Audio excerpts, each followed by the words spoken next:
Oh, I haven't really thought about that. You know, I think his athleticism is very similar to Braxton Miller. I think he's a sub 4.4 player that plays extremely fast like Braxton. I think his skill set is a lot like Braxton, so probably Braxton Miller as far as skill set and just taking over a game when with athleticism.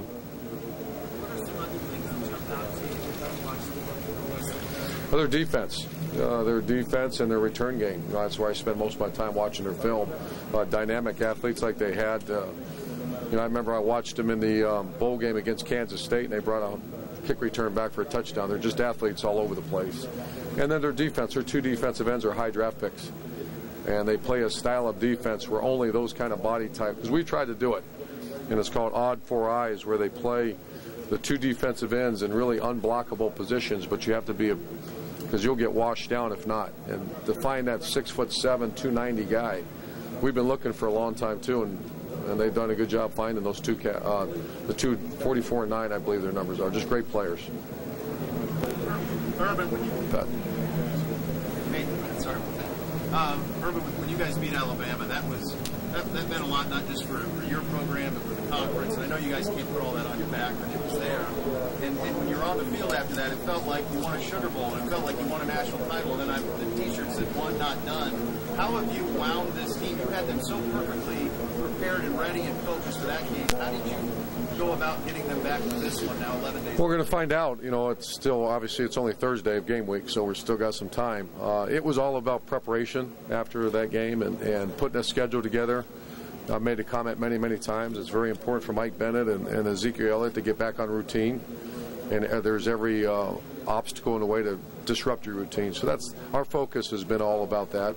The practices have been much different, you know, just because of the wear and tear ever since the Big Ten championship game. You know, and then I really saw it against Alabama, because that was the sledgehammer game that you have to be very cautious. And so I believe we were. I think we handled it the right way, but it's to be determined.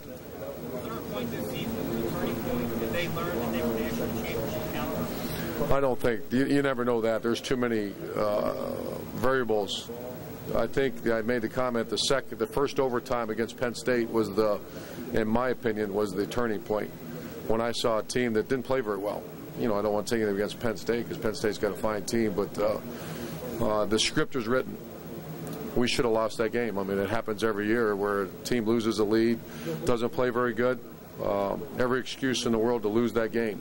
Quarterback playing on a sprained MCL, offensive guard freshman that didn't play very well, and they found a way to win that game. And that's when I personally walked in the locker room after going, that could have been a program changer for us.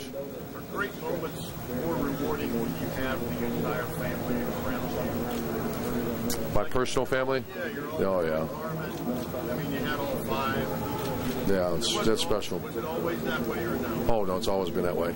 Yeah, that's the...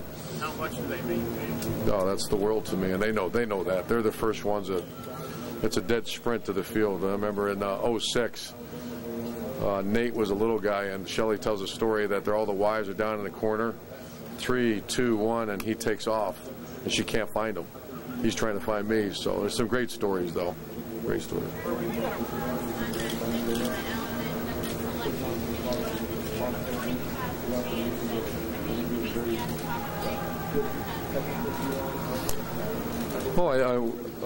I heard our players say thanks for the college football playoff, and that's real. We would not be in it, either would Oregon.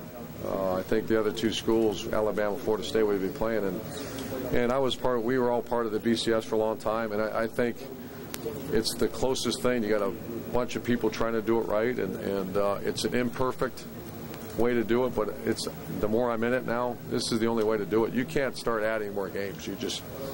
That's not going to happen. That's not going to happen.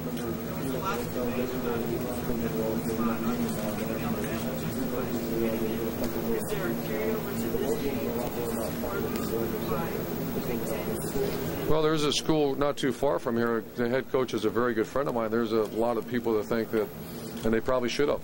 You know, TCU I'm talking about, and they played great in the bowl game. And so I think as long as, once again, there's an imperfect, unless you go 64, it's just completely different.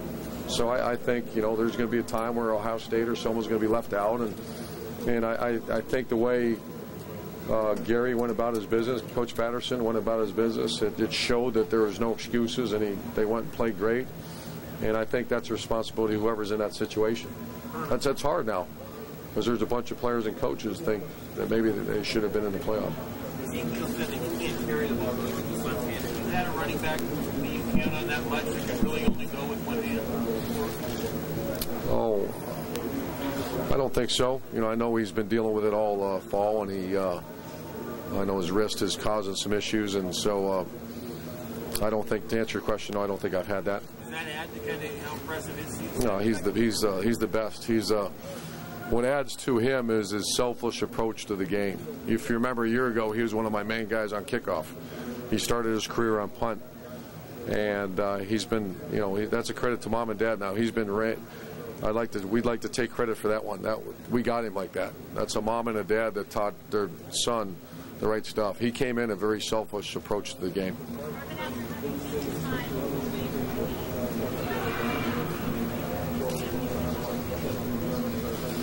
Haven't had a lot of time to reflect. You know, I think as you get older, maybe after the season, you reflect a little bit. This is all about preparation, and I've made the point many times to our staff, because I'm not the only coach in that room that maybe went through some reflection in their own careers about making sure the most important people are your players, and you can't grind them to the point where they're not enjoying the journey.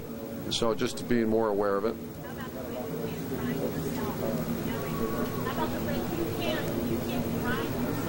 Right.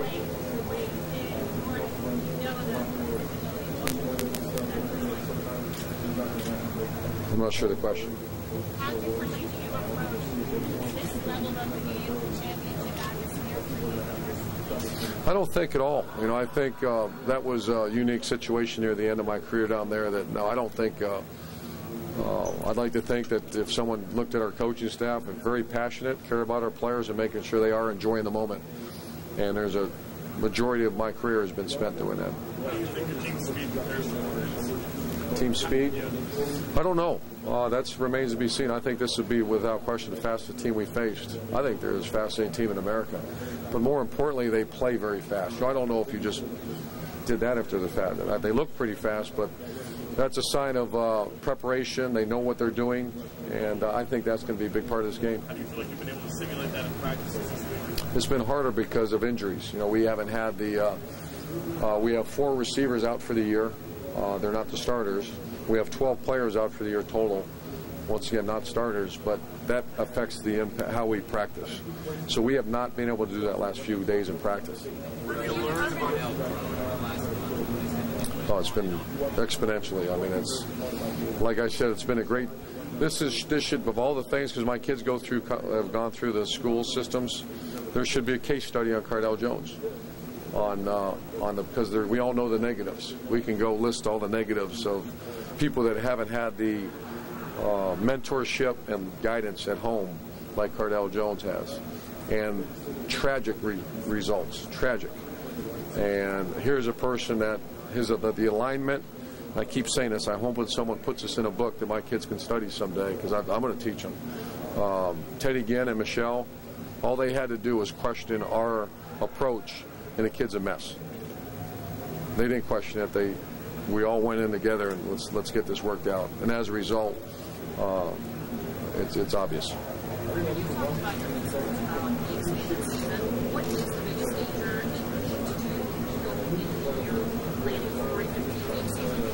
No. We thought about it, and then obviously I didn't think we would be where we are. Not to devalue our personnel, but they were so young. If someone said Darren Lee would perform like an all Big Ten outside backer, Eli Apple, Zeke Elliott would be a 1,600-yard rusher, Joey Bosa would be a premier defensive end in America. I could go on, and I hoped that it would happen, but I didn't certainly foresee. No one could foresee that. So we certainly did not prepare for it, and now that we're in it, it's very NFL. I used to go to NFL practices and wonder why. Sometimes they don't practice kind of the way we do in college, and now I know why.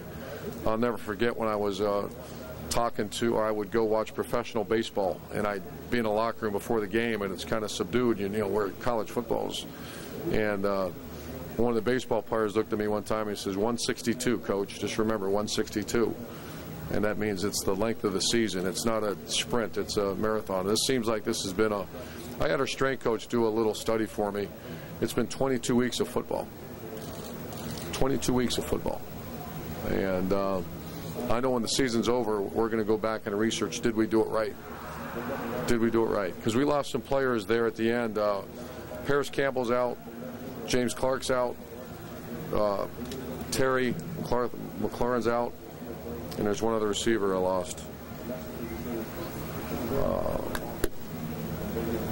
Injury-wise. But we lost him, and that really hurt our preparation for this game, because did we run him too much? Did we, what happened?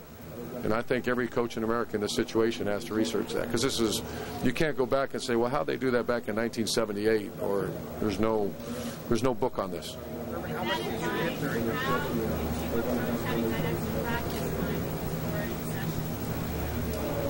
Oh, at that 20-hour thing? Yeah, we were way below that. Yeah, we didn't touch that 20-hour rule, because you're nuts if you. It was all about get your work done. The term that I kept using with our staff is efficiency. Don't re-practice things you don't have to re-practice, because you don't have time. You're just wearing them out. What did you learn in 2011? You had a chance to visit.